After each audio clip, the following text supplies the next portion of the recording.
Amen. Alors ce matin, je crois que le Seigneur nous fera du bien. Et je sais qu'il nous a déjà fait du bien. Durant ce mois, Dieu a inspiré sa servante sur un thème puissant, un thème fort. Il fait partie de mes meilleurs thèmes. La foi. Faith. Alléluia. La foi. Et ce matin, mon thème s'intitule « Sache qu'il te sera fait selon ta foi, tes déclarations et tes actes. » Sache qu'il te sera fait selon ta foi, tes déclarations et tes actes. Alléluia. Écoute-moi.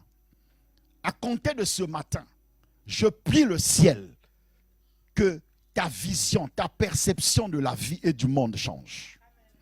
Je prie le ciel que tu te sentes rassuré comme jamais. Amen.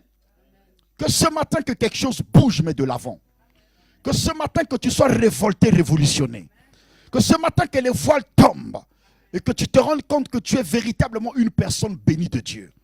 Parce que tu as reçu l'un des trésors que nombreux n'ont pas. Il y a beaucoup d'hommes qui ont manqué de ce trésor. Il y a beaucoup d'hommes qui n'ont pas pu sortir du lot parce qu'il leur a manqué cet ingrédient. Si puissant que lorsque tu l'as, rien ne te peut t'arrêter. Ce qu'on appelle la foi. Un homme, une femme qui a la foi peut tout. Personne ne peut arrêter. Personne ne peut stopper une femme, un homme qui a la foi. Personne. Faites l'histoire des grands de ce monde. Les grands noms qui sont cités. Parmi les dénominateurs communs qu'ils ont tous, c'est que tous ont cru en leur rêve. Tous ont eu la foi en leur rêve. Tous ont cru en leur futur. Alléluia. Peu importe les conditions dans lesquelles ils étaient nés. Peu importe les familles dans lesquelles ils sont sortis. Mais tous ont cru en leur futur. Alors ce matin, j'aimerais te dire, est-ce que tu peux croire en ton futur? Amen. Et nous, notre futur ne dépend pas de nos rêves et de nos aspirations. Mais notre futur est écrit dans le code divin. Notre futur est écrit dans la parole de Dieu. Mon futur, c'est le futur écrit par Dieu. Mon futur, c'est le futur vu par Dieu. Mon futur, c'est la projection divine. Alléluia. Raison pour laquelle je dois davantage avoir la foi. Parce que cela ne dépend pas de moi, mais cela dépend de celui qui a créé, qui a prédestiné ma vie à son futur. Il a connu mon futur avant moi. Il a écrit ma vie avant moi. C'est pourquoi David pouvait dire un jour, « Oh Dieu, je suis dans la joie parce que je sais qu'avant que ma mère ne m'ait conçu, toi tu me connaissais. » Amen. Et avant que je naisse sur la terre des hommes, tous les jours de ma vie étaient déjà inscrits dans les paumes de ta main. Amen. Donc tous les jours de ta vie, Dieu a déjà tout écrit. Est-ce que tu comprends? Il a déjà tout écrit. Tout est écrit. Maintenant, dans le parcours, il ne te dira pas tout. Mais ce qui compte, c'est la fin. Alléluia. Des fois, il nous arrive de traverser des moments difficiles. Dans le parcours vers l'accomplissement du projet de Dieu. Mais bien aimé, la bonne nouvelle que je t'annonce, garde la foi. Parce que celui qui a écrit l'histoire de ta vie n'est pas un nom pour mourir, n'est pas un nom pour se repentir, mais il est Dieu. Alléluia. Il est El Shaddai. Amen. Il est le même hier, aujourd'hui et éternel. Oh, donne-moi un amen de puissant. Amen. Donc, change ta vie. Quand tu te lèves le matin, oublie ce qui est, oublie le présent, mais vois Dieu dans son plan. Marche dans le projet de Dieu. Marche dans la vision de Dieu. Alors tu trouveras des raisons de dire l'Éternel est bon. Amen. Tu trouveras l'énergie pour dire loué soit Dieu.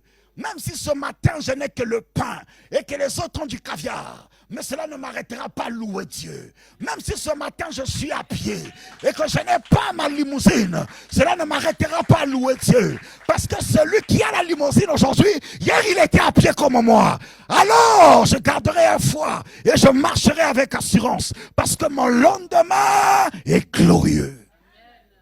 Amen. Écoutez, elle se moquait de Anne chaque année parce que Anne n'avait pas un bébé. Anne ne pouvait pas donner un fils. Mais ils oubliaient que le temps fixé par Dieu devait arriver un jour dans la vie d'Anne. Alléluia.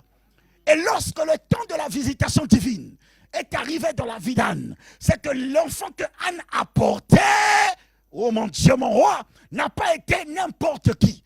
L'enfant que Anne a porté est l'un des plus grands prophètes de la Bible. Il s'appelle Samuel. Alléluia. Écoute-moi, ce que tu portes et ce qui est écrit dans ta vie n'a rien à voir avec ce que les autres ont. Ne te compare à personne. Tu n'es pas ton frère, tu n'es pas ta soeur, tu es toi. Concentre-toi sur ta destinée. Concentre-toi sur ta destinée. Alléluia. Ne te concentre pas sur la destinée de ton frère. Que la destinée de ton frère ne t'effraie pas. Ne sois pas complexé. Alléluia. Amen. Ne sois pas complexé. Marche avec assurance. Marche avec détermination. Parce que tu sais qui tu es et tu sais où est-ce que tu vas. Lorsque Dieu te prend, il t'emmène dans sa vision. Il t'emmène dans son projet. Bien-aimé, tu es inarrêtable. Amen. On ne peut pas t'arrêter. C'est impossible. On ne peut pas t'arrêter. On ne peut pas. Il pensait arrêter Paul en l'emprisonnant. On ne peut pas arrêter quelqu'un qui est rentré dans la vision de Dieu. C'est impossible. Il pensait le faire taire. Des fois, les situations veulent te faire taire. Ne te tais pas. Alléluia. Les situations veulent t'arrêter. Ne t'arrête pas. Les situations veulent te décourager. Ne te décourage pas. Garde la foi. Opère avec la foi. Alors, qu'est-ce que je peux dire de la foi? La foi, c'est le monde des possibilités. Alléluia. Celui qui marche par la foi opère dans le monde des possibilités. Un homme de foi, une femme de foi, c'est une personne pour qui tout est possible. Est-ce qu'on est d'accord? Est-ce que tu crois en cela? N'est-il pas dit que tout est possible à celui qui croit? Quand tu as la foi, tout est possible. C'est pourquoi je dis, celui qui opère par la foi, il opère dans le monde des possibilités. Pas des impossibilités, mais des possibilités. Alléluia. Des possibilités. Des possibilités. Que dirais-je encore de la foi? C'est la clé passe-partout qui permet d'ouvrir toutes les portes. C'est la clé passe-partout qui permet d'ouvrir toutes les portes. Toutes les portes. Un homme de foi, il ouvre toutes les portes dans sa vie. Aucune porte ne peut être fermée dans la vie d'un homme de foi. Aucune porte. Aucune. Aucune. Parce que il ira frapper partout jusqu'à ce qu'on lui ouvre la porte. Parce qu'il marche dans la révélation que celui qui frappera, on fera quoi? On l'ouvrira. Alléluia. Donc même si je vais frapper ici et qu'on refuse de m'ouvrir la porte, je ne m'arrêterai pas. J'irai frapper à la prochaine porte jusqu'au jour où une porte me sera ouverte. Alléluia. Tu comprends le principe? Jusqu'à ce qu'un jour, une porte me sera ouverte. Pourquoi? Parce que j'ai la clé qui ouvre toutes les portes. Et enfin, je dirais encore que la foi, c'est la monnaie du ciel. On achète auprès de Dieu par la foi. Amen. Tu ne peux pas acheter, tu ne peux pas aller puiser auprès de Père sans la foi. C'est impossible. C'est pourquoi, bien aimé, cessons d'être des religieux. Il y a tellement de religieux dans les assemblées. Le religieux ne pourra pas aller prendre par la foi. Mais c'est celui qui a la révélation et la connaissance, qui a la foi, qui peut aller prendre auprès de Dieu. Est-ce qu'on comprend? Oui. Et dites-moi, qu'est-ce qui soit impossible à Dieu? Puisqu'il est le créateur de toutes choses. Tout a été créé par lui et pour lui. Donc, si je vais puiser auprès de lui, alors je puiserai tout. Parce que lui, il a tout créé. Il a tout créé. Auprès de lui, il y a la guérison. Pour le malade. Est-ce qu'on est d'accord ou pas? Amen. Auprès de lui, il y a le travail pour celui qui cherche le travail. On est d'accord ou pas? Il y a tout auprès de lui. Tout. Tout ce que tu veux. Il y en a auprès de lui.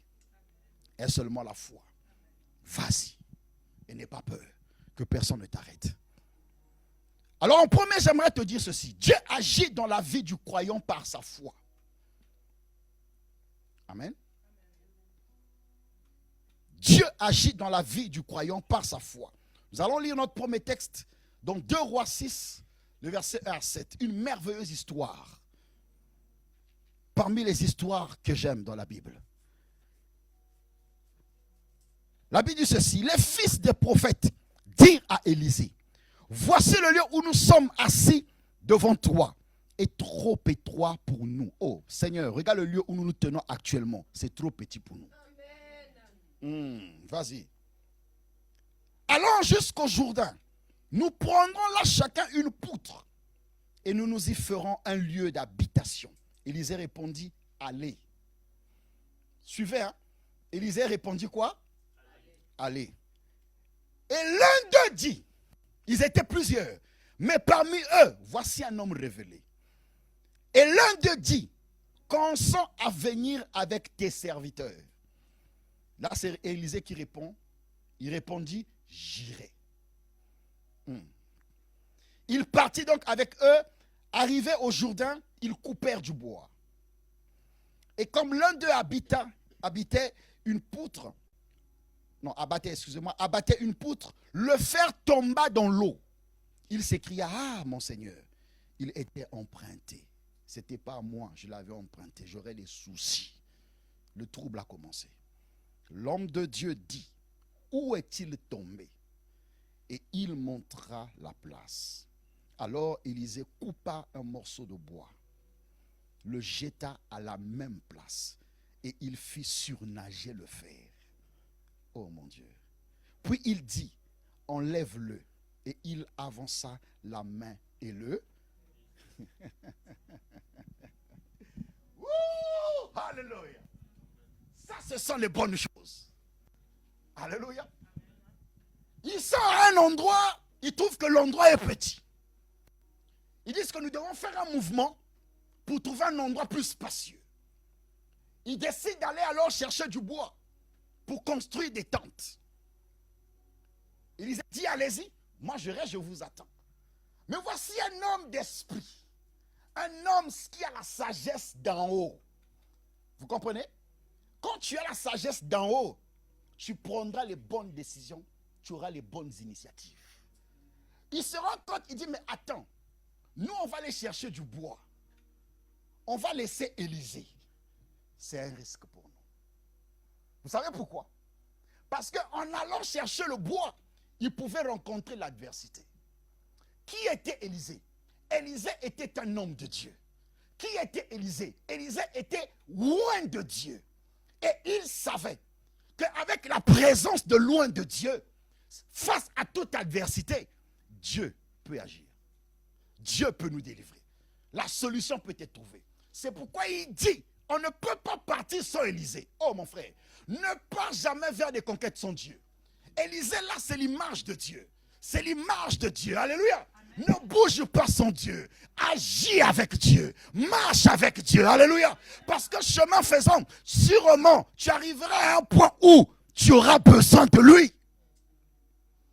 Les autres pourront compter sur leur sagesse, leur relation, leur intelligence, leur diplôme. Mais le sage, selon la sagesse divine, ne comptera ni sur les hommes, ni sur ses diplômes, mais il s'appuya sur le Dieu qui peut susciter des hommes en ma faveur. Alléluia. Amen. Il dit, non, on ne peut pas aller sans toi. Viens avec nous. Ils ont dit, d'accord, on y va. Et voici, un incident arriva. Pendant qu'il était en train de couper l'arbre, la manche se coupe et tombe dans l'eau. Il se dit, tiens, problème. C'était pas à moi. Je l'avais juste emprunté. Comment ferais-je pour rembourser? C'est sûr que le gars, il n'avait rien. Vous comprenez? Parce que s'il savait qu'il pouvait rembourser, il n'allait pas s'inquiéter. Il a dit, bon, écoute, excuse-moi, c'est pas grave. On va trouver un autre bouton, on va remplacer. Vous comprenez? Mais le gars, il n'avait rien. Il s'est dit, mais comment ferais-je? Et heureusement qu'il avait eu la sagesse d'aller avec qui? Élisée. C'est en ce moment-là que Élisée devrait être utile. Alléluia. C'est quand tu es face aux difficultés que Dieu est très, très utile. C'est là qu'il faut faire recours à Jésus. Jésus, Jésus. Alléluia. Donc là, Élisée dit, d'accord, t'inquiète, reste calme. Dis-moi, c'est tombé où c'est? Il emmène le maître, il dit, c'est tombé là. Ok. Élisée fit quoi? Il prit un bâton. Il jeta au lieu où c'était tombé dans l'eau. Qu'est-ce qui se passe? Le fer qui était tombé sous l'eau va remonter à la surface. En d'autres termes, le bâton qu'Élisée avait jeté à cet endroit a créé une loi d'attraction.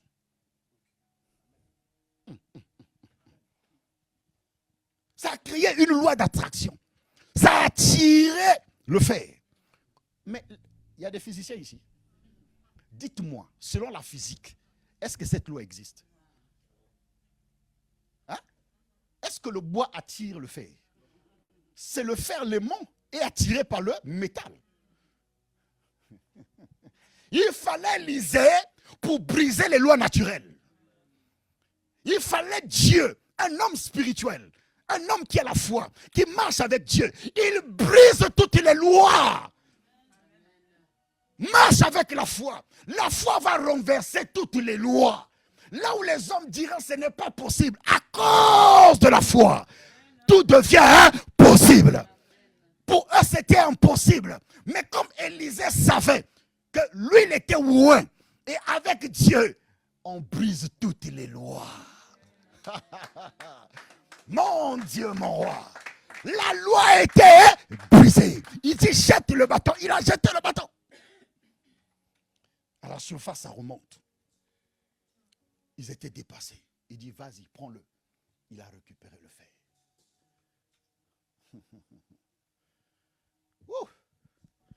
Amen. Ça, c'est ce que Dieu fait dans la vie de ses hommes. Dans la vie de ceux qui marchent avec lui. Pourquoi Élisée a eu cette assurance?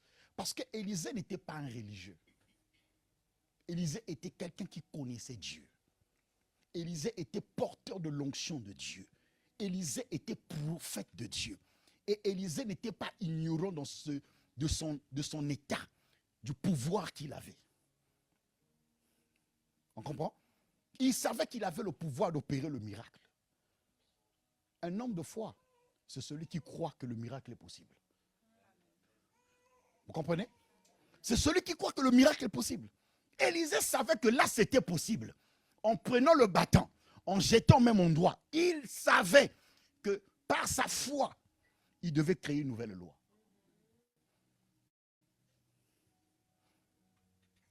Parce que le spirituel domine sur le naturel. Amen. Un homme de foi, c'est un homme spirituel. C'est pourquoi, à chaque fois que là où il y a la foi, il y a l'action de la puissance de Dieu. Amen. Dieu ne résiste pas là où il y a la foi. peu importe qui tu es. Vous savez, connaissons Dieu.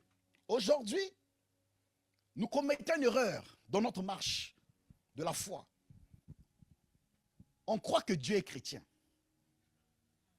Les chrétiens pensent que Dieu est chrétien. Dieu n'est pas chrétien. Les musulmans pensent que Dieu est musulman. Dieu n'est pas musulman. Non. Dieu est Dieu. Et Dieu est esprit. Point barre. Lisez la Bible. Jésus n'est jamais venu nous présenter ou établir une religion. Jésus n'a jamais prêché une religion. Jésus n'a jamais enseigné une religion. Il nous a prêché le royaume de Dieu. Il nous a enseigné le royaume de Dieu. Il nous a montré le royaume de Dieu. Il nous a introduits dans le royaume de Dieu. Pas dans le christianisme. Pas dans l'islam. Non. Dans le royaume de Dieu. Dans le monde de Dieu. Est-ce qu'on comprend? Donc quiconque accède au royaume, quiconque peut accéder à Dieu, verra les résultats. C'est pourquoi il y a des païens qui ont plus de foi que des chrétiens. Je vous dis, j'ai été païen. Je ne suis pas né sur la Bible au monastère. Non. Et je sais quelle est la foi qui nous animait à l'époque. On avait des rêves étranges. Et on croyait que ça allait arriver. Oui. On avait la foi, frère. C'est pas les blagues. On disait, on s'asseyait, on causait, on dit, gars, on va faire ça, on va faire ça, on va faire ça. Et on y croyait. On y croyait. Même si des fois c'était des rêves tordus, mais on croyait que ça allait arriver un jour. Aussi longtemps que de vie sur la terre. Et tu vois des enfants de Dieu gaou qui manquent de foi. Hey! C'est pas possible. Élisée savait qu'il avait le pouvoir d'opérer et de faire un miracle. La foi, c'est pour ceux qui croient au miracle. Un homme de foi croit au miracle. Il croit au miracle. Tu ne peux pas dire que tu as la foi et que tu ne crois pas au miracle. Tu n'as pas la foi. Amen. Celui qui a la foi, il croit au miracle. Il croit au miracle. Il sait que ce qui est difficile aux hommes, ce qui est impossible aux hommes, n'est pas difficile à Dieu, n'est pas impossible à Dieu. Ça, c'est un homme de foi. Amen. Les hommes te diront, oui, ce n'est pas possible, oui, tu sais, c'est compliqué, oui, il faut avoir quelqu'un. Ce n'est pas mon problème. Moi, ce n'est pas ce que la Bible m'a enseigné. Moi, ce n'est pas ce que Dieu m'a dit. Il m'a dit d'avoir foi en lui, et cette foi m'emmène à croire au miracle. C'est pourquoi la Bible dit que Dieu agit dans la vie du croyant par sa foi. Matthieu 8, 13. On y va rapidement. Puis Jésus dit au centenier, va, qu'il te soit fait selon ta. Et à l'heure même, le serviteur fut guéri. Qu'il te soit fait selon ta, pas selon votre foi, mais ta. Et vous allez voir, la plupart des miracles que Jésus a fait, ce n'était pas parce qu'il était le Messie. Ce n'était pas parce qu'il était loin de Dieu. Il le disait toujours, ta foi t'a guéri, ta foi t'a sauvé. En fait, il nous enseignait un principe. Il voulait tout simplement dire, ce n'est pas parce que j'ai le pouvoir que mon pouvoir va facilement s'opérer. Non, mon pouvoir s'opérera dans la vie de celui qui a foi en mon pouvoir. Est-ce que vous comprenez? Si tu n'as pas foi en mon pouvoir, tu ne recevras rien de moi. Mais si tu as foi en mon pouvoir, c'est en ce moment-là que mon pouvoir agira en toi. On comprend? Donc sans la foi, je ne pourrais pas accéder au pouvoir de Jésus, aux possibilités de Jésus. Impossible. Et donc, c'est pourquoi celui qui a la foi, tout lui est possible. Alléluia. Écoute ça. C'est par la foi qu'Enoch fut enlevé pour qu'il ne vit point la mort. Et qu'il ne parut plus parce que Dieu l'avait enlevé. Car avant son enlèvement, il avait reçu le témoignage qu'il était agréable à Dieu. La foi d'Enoch a fait de lui un juste devant Dieu. Là, il n'y a pas encore de sacrifice de Jésus. Nous sommes encore dans l'ancienne alliance. Mais tellement que la foi d'Enoch était forte. La foi d'Enoch a fait de lui un juste devant Dieu. La foi d'Enoch a brisé une autre loi. La loi où on ne pouvait aller à Dieu qu'en connaissant la mort. Parce que lorsque tu es dans le monde des humains, pour quitter le monde des humains, pour repartir dans le monde des esprits, tu dois passer par la mort. Mais Enoch a brisé cette loi à cause de sa foi. Dieu a fait de lui une exception. Il dit, toi, tu ne connaîtras pas la mort. Je vais t'enlever, tu viendras à moi.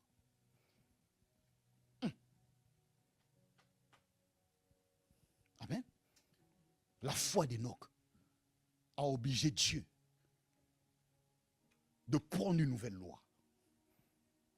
Parce que n'oublions pas que Dieu n'est pas seulement qu'un juge, mais il est aussi un législateur.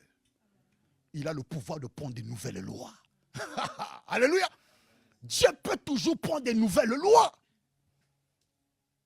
Là où il y a la foi, Dieu peut prendre une nouvelle décision. Dieu peut changer les choses. C'est lui-même qui l'avait établi, oui. Mais puisqu'il est aussi législateur, dans la vie d'Enoch, il dit, toi, à cause de ta foi, je prends une nouvelle loi. Toi, tu ne connaîtras pas la mort. Allez, monte. Enoch fut enlevé. Ce n'est pas la foi d'un seul homme, déjà usé de corps, oh mon Père, n'a qu'une postérité nombreuse comme les étoiles du ciel, comme le sable qui est sur le bord de la mer et qu'on ne peut compter. Un homme dont le corps était déjà usé. Ici, on parle de notre père Abraham. Mais de lui est née une postérité. Voici encore là, Dieu brise une loi. La loi de la ménopause qui conduit à la stérilité. Sarah, ménopausée, âgée. Abraham, âgé. Mais Dieu dit, calmez-vous. Je suis législateur. Je vais prendre une nouvelle loi. Quelqu'un suit? C'est par la foi qu'Abraham offrit Isaac. Lorsqu'il fut à l'épreuve et qu'il offrit son fils unique, lui qui avait reçu les promesses et à qui il avait été dit, en Isaac sera nommé pour toi une postérité. Suivez la suite. Il pensait que Dieu est puissant, même pour ressusciter les morts, aussi le recouvra-t-il par une sorte de résurrection. En fait, quand tu médites ce passage, tu comprends un mystère. Dieu n'a pas pourvu à l'agneau pour faire grâce à Isaac. Non. Ici, on nous révèle pourquoi Dieu a pourvu à l'agneau à la place d'Isaac. Pourquoi? Parce que notre père Abraham croyait que, en offrant Isaac, en tuant Isaac, le même Dieu qui lui a demandé d'offrir son fils en sacrifice, en d'autres termes de tuer son fils, le même Dieu avait le pouvoir de le ressusciter. Donc en d'autres termes, Abraham croyait que après avoir sacrifié Isaac, Isaac allait ressusciter. Amen. Isaac allait revenir à la vie. Il a cru. Donc en allant sacrifier son fils, il dit, fils, je vais te sacrifier. Mais entre-temps, au fond de lui, il dit, Père, je crois que je vais le retrouver. Alléluia. Amen.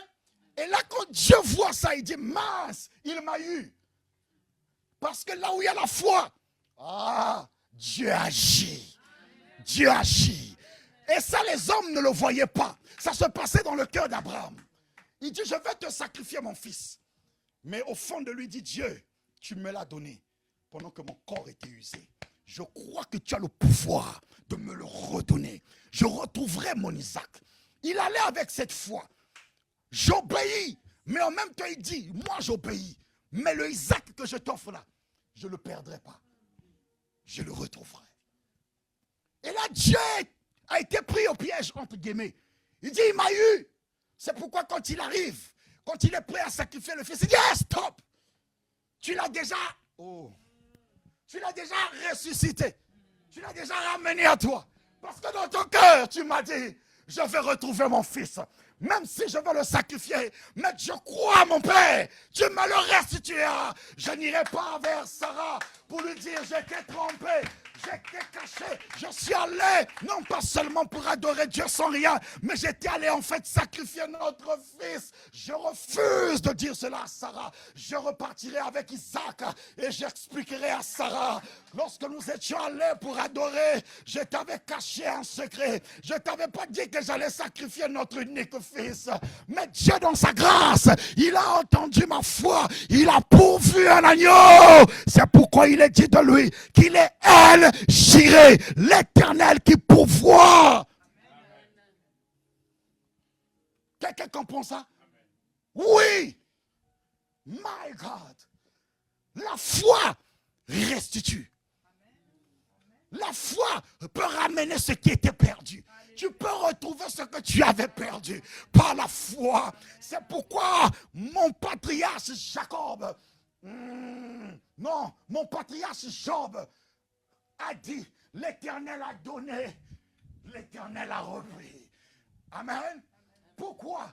Mon patriarche Job croyait que celui qui l'a donné, qui a repris, pouvait encore donner. Alléluia. C'est pourquoi quand on lui a demandé de renier la foi, de renier son Dieu et de mourir, il a dit jamais. Je connais mon Dieu. I know my God. I know his power. Amen. Je sais qu'il est capable de me redonner ce que j'ai perdu.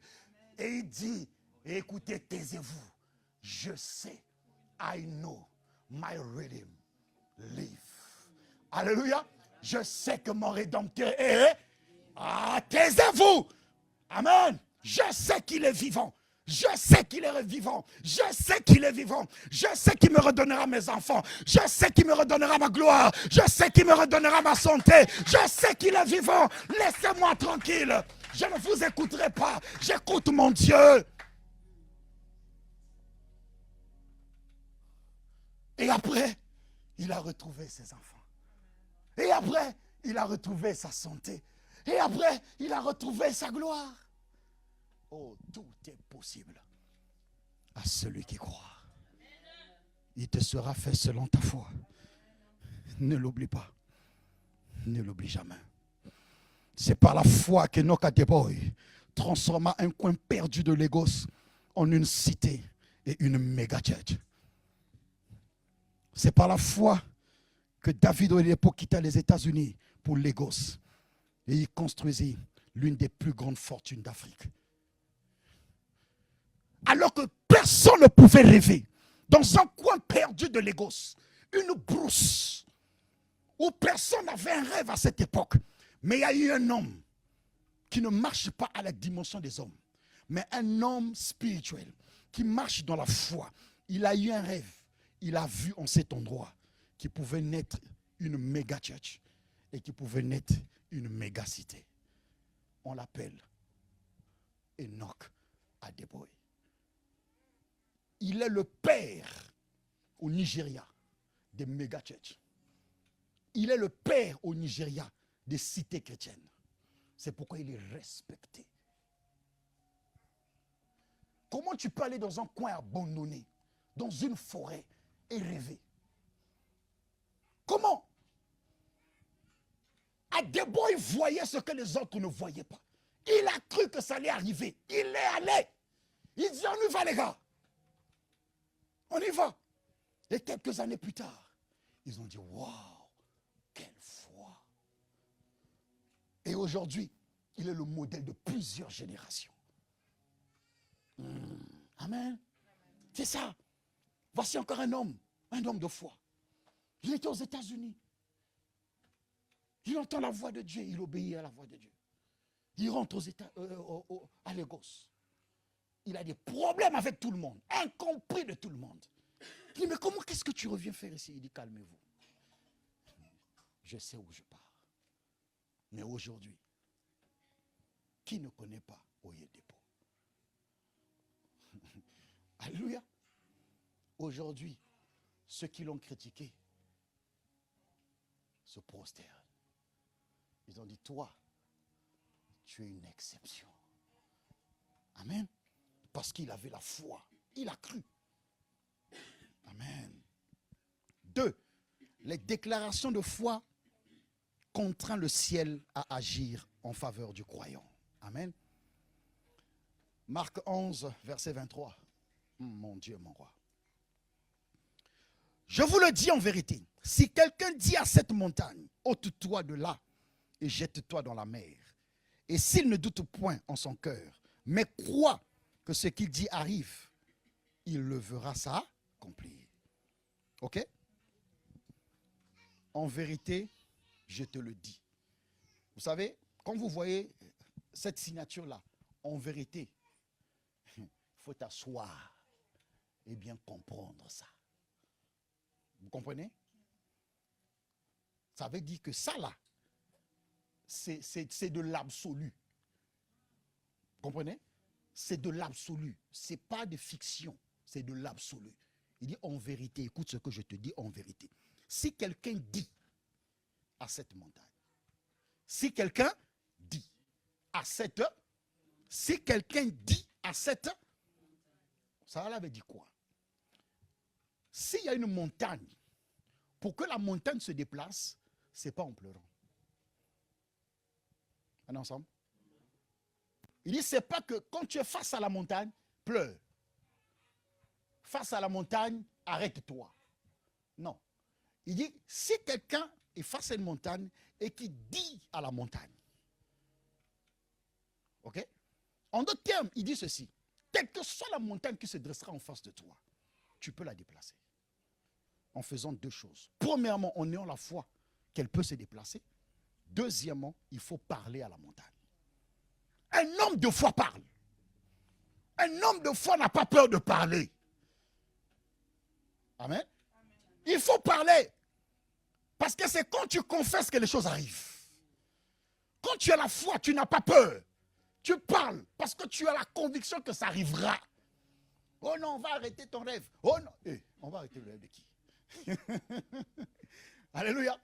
Ouais, les sorciers vont entendre. Les sorciers vont entendre après. Ils n'ont qu'à attendre là-bas. Vous comprenez? Ça veut dire que quand tu es encore à ce niveau-là, tu n'as pas connu Dieu, tu n'as pas la foi en Dieu. Tu ne sais pas qui tu es. Comment un sorcier va arrêter un homme qui opère dans le monde de Dieu? C'est impossible. Ils vous feront la guerre, oui, mais ils ne vous vaincront pas. C'est dans cette dimension-là qu'un homme de foi opère. La guerre sera là, oui, mais on connaît là. La fin, c'est quoi? La victoire. Donc n'aie pas peur. N'aie pas peur de la guerre. Des fois, on a peur de la guerre. On va me faire la guerre. Non, n'aie pas peur. Parce que tu crois et tu es conscient qu'il y aura la guerre. Mais je sais qu'au milieu de la guerre, là, c'est moi qui serai vainqueur. Point final. Donc je vais parler. Alléluia. Je vais dire qu'en 2028, je vais acheter ma Lamborghini. Je vais dire ça parce que je crois. Amen. Dieu me prête vie en 2030. Je vais construire le premier gratte-ciel. Je ne sais pas si c'est Zingejor ou à Kaolak. Et la foi. Amen. C'est tout. Alléluia. Maintenant, écoutez le mystère de la parole. Lorsque la parole est relâchée en l'air, lorsque la parole est relâchée en l'air, la parole est accompagnée par des esprits. Amen. Quand un enfant de Dieu parle, quand tu déclares des choses, il y a des esprits qui sont mandatés derrière ta parole. Pour emmener cette parole à accomplissement. Oui. Oui. Vous comprenez? C'est pourquoi, avant de parler, tu dois te rassurer que tu es avec Dieu. Ne parle pas parce qu'il faut parler, non. Tu dois être convaincu que je suis avec Dieu. Quand je vais ouvrir ma bouche et quand je parlerai dans le monde de Dieu, mon Père, il ordonnera aux anges d'accompagner ma parole afin qu'elle s'accomplisse. Amen. Pourquoi? Parce qu'en même temps, dans l'air, la Bible parle du prince de l'air. Vous comprenez? Du prince de l'air. Il y a un prince dans les airs. C'est celui qui capte les paroles et qui les maîtrise. Amen. Oui. C'est pourquoi il avait capté la prière de Daniel. Lorsque Dieu a envoyé Gabriel, il a pu emprisonner Gabriel, le prince de l'air. Mais heureusement, chez nous, il y a le général. Alléluia. Quand le général intervient, il n'y a aucun esprit qui peut résister à notre général. Vous le connaissez? Le général des armées. Alléluia. Quand lui, il descend, rien à faire. Et c'est là que je tiens mon assurance. Alléluia. C'est là que toi, tu dois tenir ton assurance. Parce que tu sais, comme j'ai parlé, si le prince de l'air se lève contre ma parole, je sais que mon Père ordonnera à notre général. Il dit, hey, regarde ce petit indiscipliné, il fait arrêter la parole de ton frère. Finis avec lui. Et là, quand il descend, il dit, hey, qu'est-ce que tu veux faire? Allez, là-bas. Il met sa queue entre les jambes, il recule. Et ma parole suit son cours. Et s'accomplit. Alléluia. Et s'accomplira certainement. Est-ce que tu comprends ça? Et laissez-nous avec Jésus. Alléluia. On n'ira nulle part. Jamais. Amen. On restera avec lui. Quand je marche dans la vallée de l'ombre de la mort, je ne crains aucun mal. Car tu es avec moi. Ta houlette et ton bâton me rassurent. Tu dresses devant moi une table en face de mes adversaires. Tu oins d'huile ma tête et ma coupe déborde. Oui, le bonheur et la grâce m'accompagneront tous les jours de ma vie. Et j'habiterai dans la maison de l'Éternel. Je ne mourrai pas, je vivrai. Et je raconterai les œuvres de l'Éternel. Oh mon Dieu. Et ainsi un jour, un homme de foi a fait un discours. Il a dit, I have a dream. Mon Dieu. Les hommes de foi, ils parlent. Il a cru. Il a dit, I have a dream. I have a dream. Au milieu de l'hostilité, il a rêvé. Au milieu de l'opposition, il a rêvé. Face à la montagne, il a ouvert la bouche. Il a dit, la montagne est là, mais I have a dream. Et il a parlé de son rêve. La montagne a entendu. Il a parlé, les anges se sont mis en mouvement et la parole s'est accomplie. I have a dream. I have a dream. Un homme de foi parle. Un homme de foi parle. Il n'a pas peur. Il parle. Mais parler ne suffit pas. C'est au travers de tes actions que tu verras les résultats. Il faut que tu fasses des actions. Il faut que tu poses des actes. C'est par la foi qu'Abraham, lors de sa vocation, obéit et partit pour un lieu qu'il devait recevoir en héritage. Et qu'il partit sans savoir où il allait. Mets-toi en action par rapport à la parole que tu as entendue. Mets-toi en action par rapport à la parole que tu as déclarée. Ne t'arrête pas. Ne reste pas assis, mais mets-toi en action. Et c'est dans l'action que tu verras l'accomplissement de ta parole. C'est dans l'action que les portes s'ouvriront. C'est dans l'action que tu vivras les résultats. Mais pas en étant assis. On vient ici, on est enseigné. On vient ici, on prie. Mais après cela, il faudrait que chacun prenne ses responsabilités. C'est à chacun maintenant de poser des actes de foi. D'ailleurs, tu ne peux pas poser des actes si tu n'as pas la foi. Tu ne peux pas poser des actes si tu ne crois pas en tes déclarations. Tu ne peux pas. faut aller. Bouge, cherche. C'est là que tu verras l'accomplissement de tes paroles. C'est là que tu auras l'accomplissement des promesses de Dieu. C'est dans l'action. Et j'ai concocté pour nous quelques illustrations des hommes qui ont marqué nos générations et les générations antérieures. Et en premier, je vais nous parler d'Alerdon Sanders, qui a connu son succès entre 60 et 62 ans. Vous le connaissez? Il a exercé plein de métiers. Il était cheminot, vendeur d'assurance, pompier, cuisinier. Son poulet commence à devenir célèbre autour de la quarantaine. Il développe la franchise KFC vers 62 ans et construit une immense fortune. Il s'est mis en mouvement. Et pendant qu'il était en mouvement, il a trouvé une cible. C'était la cuisine. Et qu'est-ce qu'il a fait? Il a posé des actions qui ont fait de lui aujourd'hui un grand monsieur. Et aujourd'hui, c'est répandu dans le monde. KFC. Est-ce que s'il était resté assis, il allait atteindre ce niveau?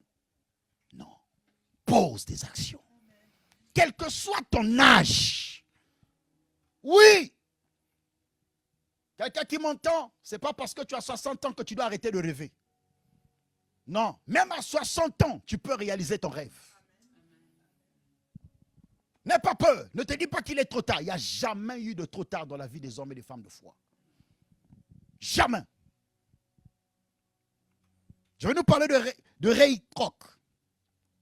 Il vendait des machines à 1000 shekels.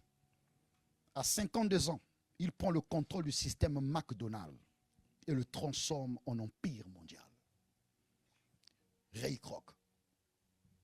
À 52 ans, il prend les règnes de McDonald's. Et c'est lui qui emmène McDonald's au niveau que McDonald's a aujourd'hui. Vous comprenez? Il n'a pas eu peur, il a osé. Et il a posé les actions. Et McDonald's est McDonald's aujourd'hui grâce à ce monsieur.